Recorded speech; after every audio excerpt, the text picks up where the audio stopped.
আমাদের পার্টির পক্ষ থেকে নিন্দা জানানো হয়েছে, বিচার চাওয়া হয়েছে। ইভেন সম্পৃক্ত না থাকলেও মিডিয়া যে দু চারজনের নাম এসছে তাদেরকে পার্টি থেকে আজীবনের জন্য বহিষ্কার করা হয়েছে। পাশাপাশি ঢাকা বারের আইনজীবী ফোরাম মিটিং এর মাধ্যমে সিদ্ধান্ত নিয়েছে কারো যারা ওই মামলার আসামি কারো পক্ষে আইনজীবী হিসেবে থাকবে না। বিএনপির ভারপ্রাপ্ত চেয়ারম্যান যিনি গত 17 বছর ছাত্র জনতাকে নেতৃত্ব দিয়ে ফ্যাসিস্ট রেজিমের পতন ঘটিয়েছেন, তার নির্দেশে সবকিছু করা হচ্ছে। অথচ আমরা দেখলাম আনফরচুনেটলি যারা স্বাধীনতায় বিশ্বাসী না, এদেশ স্বাধীন হোক যারা চাননি, যারা কথা বলার আগে 71কে অবজ্ঞা করে 47-এ চলে যান, 71কে অবজ্ঞা করে 47-এ চলে যান, ওনারা 47 সন থেকে দুঃখ প্রকাশ করেন, কিন্তু 71-এ তাদের ভূমিকার জন্য এখন পর্যন্ত একটা শব্দ বলে না।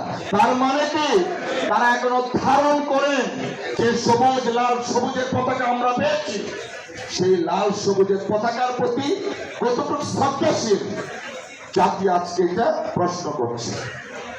আমি কি কারণে বললাম অনুপ্রবেশকারী সেবুটাইজ? এই দুঃখজনক ঘটনাকে কেন্দ্র করে আমরা শুক্রবার বা শনিবারে দেখলাম জবি অর্থাৎ জগন্নাথ বিশ্ববিদ্যালয় ছাত্র দলের 2 জন নেতা পদত্যাগ করেছে, আবার মালয়েশিয়ার একজন, আবার চট্টগ্রামের একজন, এরকম 3-4 জন পদত্যাগ করেছে। এক্স্যাক্টলি পদত্যাগ করেছেন কোন সময়টা দেখাচ্ছে? যখন সারা দেশে একটা অর্গানাইজ প্রপাগান্ডা হচ্ছিল জনাব তারেক রহমান সাহেব সহ বিএনপির বিরুদ্ধে, তখন ওই মুহূর্তে তারা পদত্যাগ করেছেন। তার মানে তারা কখনোই বিএনপিকে ধারণ করে না। যদি বিএনপিকে ধারণ করত তখন অন্যজনের মতো রাস্তায় দাঁড়িয়ে বলতো প্রপাগান্ডা বন্ধ করো, কিন্তু সে কি করলো? সে যে জায়গা থেকে এসছে তাদের সাথে জিগসার মতো তাল মিলে পদত্যাগ করলো। আমি এই কারণে বললাম আইনজীবী সমাজ অত্যন্ত সচেতন।